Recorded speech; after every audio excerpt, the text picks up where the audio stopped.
RDX സിനിമയുടെ നിർമ്മാതാക്കൾക്കെതിരെ case എന്നുള്ളതാണ്. വഞ്ചന, ഗൂഢാലോചന കുറ്റം ചുമത്തിയാണ് കേസെടുത്തിരിക്കുന്നത്.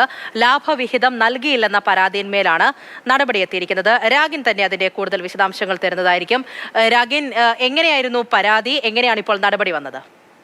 നേരത്തെ മഞ്ഞുമ്മൽ ബോയ്സ് എന്ന സിനിമയ്ക്കെതിരെയുള്ള പരാതികൾ നമ്മൾ കേട്ടിരുന്നു. അതിൻ്റെ കേസും കാര്യങ്ങളും ഒക്കെ കണ്ടിരുന്നു. അതിന് സമാനമായിട്ടുള്ളൊരു കേസാണ്. അതായത് RDX എന്ന സിനിമയുടെ നിർമ്മാതാക്കൾക്കെതിരെയാണ് ഇപ്പോൾ കേസ് വന്നിരിക്കുന്നത്. സോഫിയ പോൾ, അതോടൊപ്പം തന്നെ ജെയിംസ് പോൾ, ഈ രണ്ടുപേരെയാണ് ഹിൽ പാലസ് പോലീസ് പ്രതികളാക്കി ഉൾപ്പെടുത്തിയിട്ടുള്ളത്. വഞ്ചന, ഗൂഢാലോചന തുടങ്ങിയ വകുപ്പുകളാണ് ചുമത്തിയിരിക്കുന്നത്.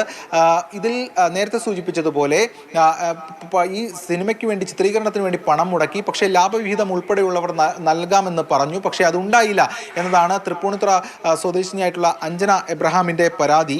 ഈ പരാതിയിലാണ് ഇപ്പോൾ കേസ് വന്നിരിക്കുന്നത്. കോടതിയുടെ അടക്കം നിർദ്ദേശപ്രകാരമാണ് കേസെന്നാണ് വ്യക്തമാകുന്നത്. ഇതിൽ ഈ പ്രതികൾ അന്യായമായിട്ടുള്ള ലാഭം ഉണ്ടാക്കുന്നതിന് വേണ്ടി കുറ്റകരമായിട്ടുള്ള ഗൂഢാലോചന നടത്തി എന്നാണ് FIR-ൽ പറയുന്നത്.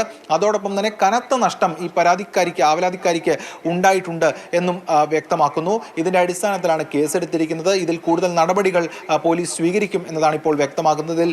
മറ്റ് നടപടികൾ ഉൾപ്പെടെയുള്ള കാര്യങ്ങളും ഉണ്ടാകും. നേരത്തെ ഈ മഞ്ഞുമ്മൽ ബോയ്സിനെതിരെയുള്ള കേസിൽ എൻഫോഴ്സ്മെന്റ് ഡയറക്ടറേറ്റ് അടക്കം അന്വേഷണം നടത്തിയിരുന്നു. എന്തായാലും ഈ സംഭവത്തിലും അത്തരം സാധ്യതകളുണ്ട്. അത്തരം നീക്കങ്ങൾ EDയുടെ ഭാഗത്തു നിന്നടക്കം ഉണ്ടാകാനുള്ള സാധ്യതയുണ്ട്. എന്നാൽ ഇപ്പോൾ പ്രാഥമിക ഘട്ടം എന്ന നിലയിൽ പോലീസ് കേസെടുത്തിട്ടുണ്ട്. അതിന്റെ തുടർ നടപടികളുമായി മുന്നോട്ട് പോവുകയാണ്.